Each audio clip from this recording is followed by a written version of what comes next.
Muy buenos días, mis apreciados estudiantes. Les habla el ingeniero Neptalí Mendoza, jefe del subprograma de Ingeniería en Producción Animal de la UNIYES, programa académico Naquillo. En nombre de nuestro vicerrector, doctor Gustavo Jaime, y nuestra jefa de programa, abogada Lorena Galíndez, les extendemos la más cordial bienvenida al taller de Parasitología Humana, dirigido a estudiantes de la carrera de Ingeniería en Producción Animal, a estudiantes de carreras afines y a público en general, en marco de la celebración del 23º aniversario de nuestra amada Casa de Estudios en Tinaquillo.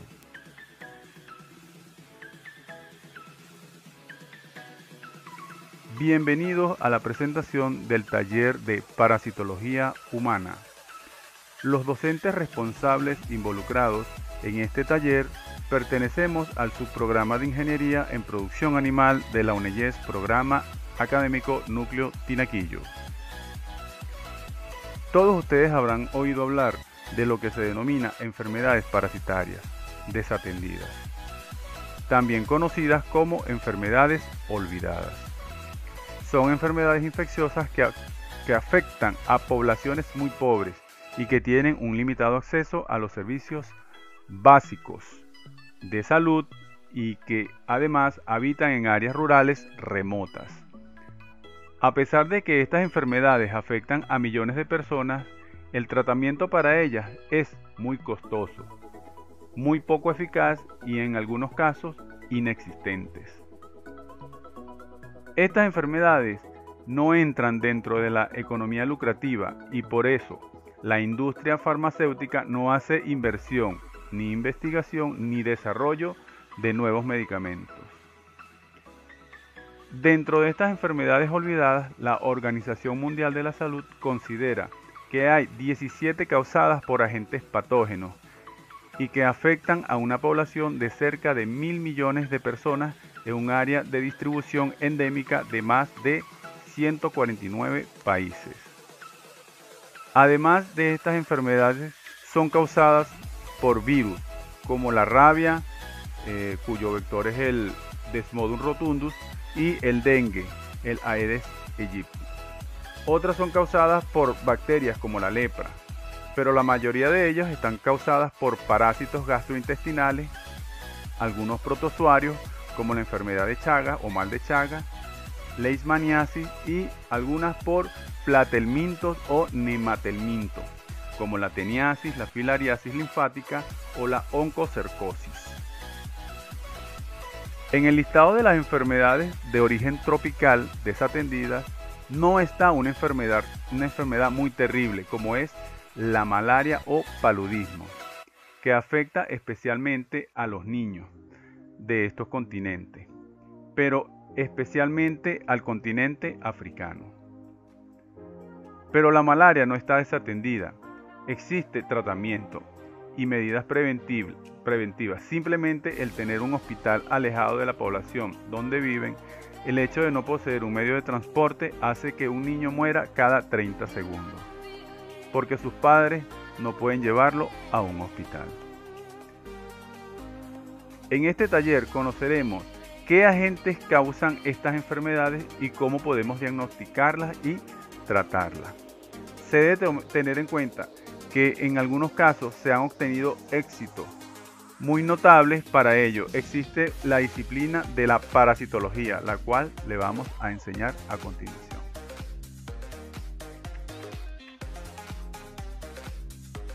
Parasitología es la rama de la biología que estudia los fenómenos de dependencia o interrelaciones que se establecen entre dos seres vivos. En la naturaleza, las asociaciones biológicas pueden establecerse entre individuos de una misma especie o de especies distintas. Las asociaciones biológicas más comunes son el mutualismo, el comensalismo y el parasitismo.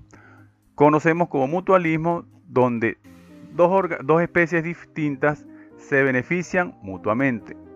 El comensalismo es cuando ambas especies se benefician sin perjudicarse, y el parasitismo es cuando un organismo se aprovecha de otro o vive a expensas de otro.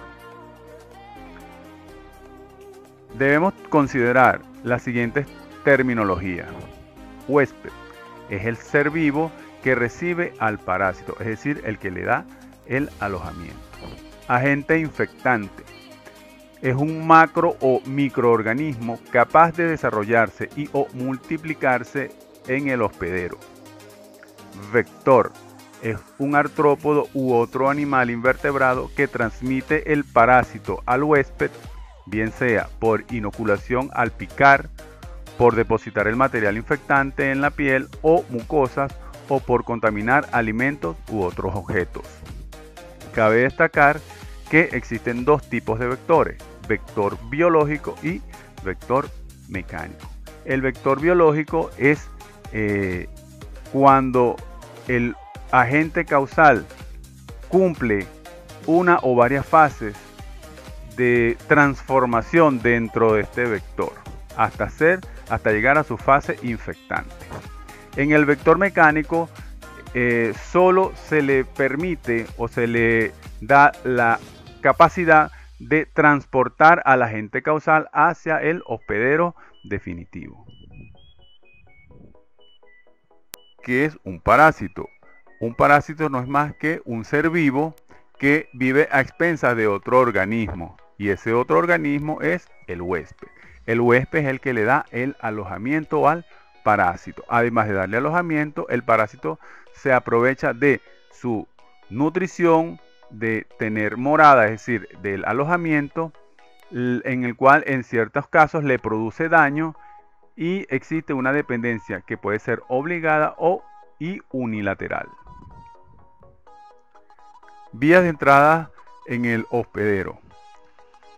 Estas vías de entrada pueden ser por ingestión, es decir, cuando entran los agentes causales de la enfermedad, cuando el animal se alimenta. Por ejemplo, las tenias. Por contacto a través de la piel, ¿verdad? Por ejemplo, los Trypanosoma cruzi, cuando el Triatoma maculata, el chipo, pica al hospedero, el hospedero se rasca y cuando se rasca la piel introduce las excretas de ese chipo, lo cual contiene el agente causal que causa la tripanosomosis o mal de Chagas. Otra vía es la transplacentaria, por ejemplo, el Toxoplasma gondii, y por contacto sexual, por ejemplo, las Trichomonas vaginalis.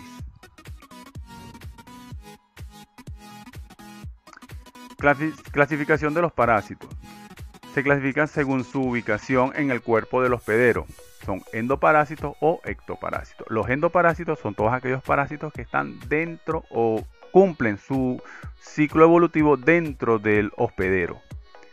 Por ejemplo, las tenias, el tripanosoma, la fasciola. Los ectoparásitos son aquellos parásitos que viven en el cuerpo del hospedero, generalmente en la piel o sobre la piel. Por ejemplo, las garrapatas, los piojos, las pulgas, los nuches, entre otros. Según el tiempo de permanencia, son permanentes, temporales y periódicos. Los permanentes son organismos que se comportan como parásitos durante todo su ciclo de vida. Ejemplo, Enterobius vermicularis. Los temporales son organismos que se forman como parásitos en ciertas etapas de su ciclo. Por ejemplo, el Triatoma infestans. Y periódicos son organismos que requieren del huésped durante una etapa de su ciclo de vida. Por ejemplo, el Necator americano. Según la capacidad de producir lesión están los patógenos y los no patógenos. Los patógenos son aquellos en los cuales no presentan ninguna sintomatología ni causan ningún daño al hospedero. En cambio, los no patógenos sí causan daño al hospedero. Clasificación de los parásitos. Según la necesidad, son obligatorios o accidental. Los obligatorios son organismos que requieren de por lo menos un huésped para cumplir su ciclo de vida o una parte de su ciclo de vida. El accidental son organismos de vida libre que llevan a un huésped y continúan en él su ciclo de vida sin adaptarse a la vida parasitaria. Por ejemplo, la Naegleria fowleri.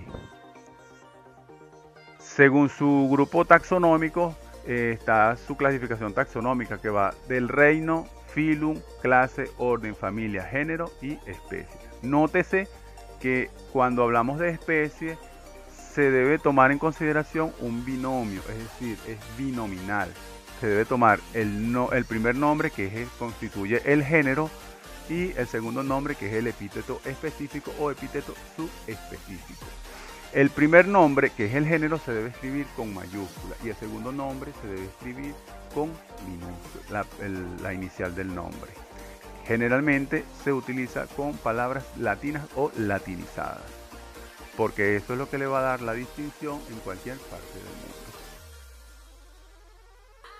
Fuentes de exposición a la infección o infestación parasitaria: suelos o aguas contaminadas, alimentos que contengan los estadios inmaduros infectantes del parásito, insectos hematófagos chupadores de sangre, animales domésticos o salvajes que contengan al parásito, otras personas, por ejemplo, su ropa de cama o medio ambiente inmediato que lo haya contaminado, y uno mismo.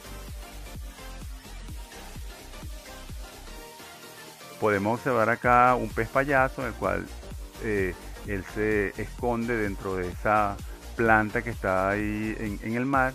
Esa planta le permite cubrir su piel con cierta sustancia urticante que hace que los demás peces no puedan devorarlo o comérselo, porque es venenoso la sustancia que él tiene en su piel. Y tenemos allí una araña. Tenemos el zancudo anófele, el vector biológico del trypanosoma.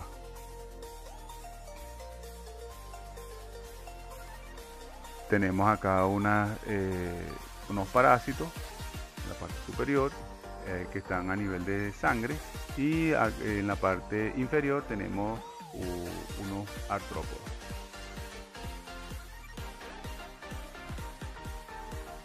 En la parte superior tenemos el zancudo anófele, el culex y el aedes. Y en la parte inferior tenemos unos artrópodos, y en la parte inferior derecha tenemos al Schistosoma manzoni.